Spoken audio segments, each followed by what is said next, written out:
નગરના પાટડીથી એક breaking news મળી રહ્યા છે। પાટડીમાં દલિત યુવતી પર દુષ્કર્મ આચરાયું હોવાના સમાચાર હાલ સામે આવી રહ્યા છે। સુરેન્દ્રનગરના પાટડીની આ ઘટના છે, જ્યાં ગામના જ એક શખ્સ દ્વારા દુષ્કર્મ આચર્યાની ફરિયાદ પોલીસ ચોપડે નોંધવામાં આવી છે।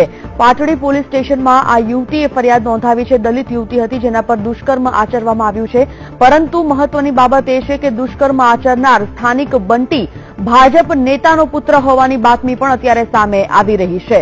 મહત્વની છે કે બંટી સ્થાનિક નેતા જયંતિ પટેલનો પુત્ર છે, ભાજપના નેતા છે જયંતિ પટેલ, અને તેમના પુત્ર પર આ પ્રકારના આરોપો લાગતા જ રાજકારણ પણ ગરમાયું છે। બંટી સામે દુષ્કર્મ અને એટ્રોસિટીની ફરિયાદ નોંધવામાં આવી છે। એક દલિત યુવતીએ બંટી સામે ફરિયાદ નોંધાવી છે। બંટી ભાજપના નેતાનો પુત્ર છે, જયંતિ પટેલનો પુત્ર છે, અને આ સમગ્ર ફરિયાદ નોંધાવતા જ પોલીસે સમગ્ર બાબતની કાયદેસરની કાર્યવાહી શરૂ કરી છે।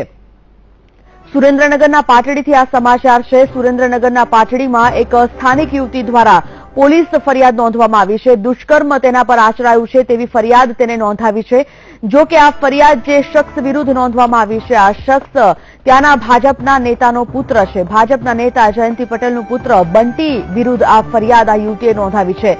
દલિત યુવતીએ એક ફરિયાદ નોંધાવતા પોલીસે આગળની તપાસ હાથ ધરી છે। જો કે આ સમગ્ર મામલે હજી પણ કોઈ પ્રતિક્રિયા આ ભાજપના નેતાની કે કોઈ પણ સ્થાનિક લોકોની સામે નથી આવી શકી। વિરેન ડાંગરેજા, વીટીવી સંવાદદાતા, આ વિષય પર માહિતી સાથે ફોનલાઈન પર।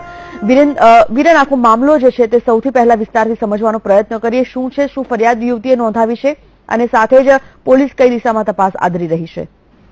જી સંજીવની વાત કરીએ તો સુરેન્દ્રનગર જિલ્લાના પાટડી તાલુકાના નવરંગપુર ગામની યુવતીને એક ગામનો શખ્સ બંટી પટેલ 3 થી 4 દિવસ પહેલા બહુચરાજી તરફ ફરવા માટે લઈ ગયો હતો। ત્યાં તેની ઉપર દુષ્કર્મ આચર્યાની પાટડી પોલીસ મથકે ગઈકાલે રાત્રે યુવતી દ્વારા ફરિયાદ નોંધવામાં આવી છે। જોકે આ બંટી પટેલ જે છે પાટડી તાલુકા ભાજપ પ્રમુખ જયંતિભાઈ પટેલનો પુત્ર હોવાથી ભાજપના આગેવાનોનો સંડોવણી હોવાનું સામે આવ્યું છે, અને હાલ કાંઈ પણ મામલે ભાજપના નેતાઓ કહેવાનો ઇનકાર કરી રહ્યા છે। જી સંજીવ।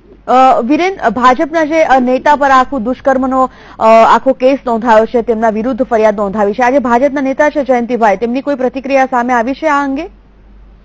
જી, તાલુકા ભાજપના પોતે પ્રમુખ હોવા છતાં તેમના દ્વારા હાલ તેમના ફોન પણ બંધ આવી રહ્યા છે। તેમજ તાલુકા જિલ્લા ભાજપ પ્રમુખ દિલીપભાઈ પટેલ પણ ત્યાં પાટડીના રહેવાસી હોવા છતાં તેમનો પણ ફોન બંધ આવી રહ્યો છે, અને હાલ ભાજપના ઉચ્ચ નેતાઓ આ મામલે કાંઈ પણ કહેવાનો ઇનકાર કરી રહ્યા છે। જોકે પોલીસ દ્વારા પણ આરોપીઓને છાવરવામાં આવી રહ્યા છે, અને પોલીસ દ્વારા પણ મીડિયા કર્મીઓને આ સમગ્ર મામલાથી દૂર રાખવામાં આવી રહ્યા છે। જી સંજીવ।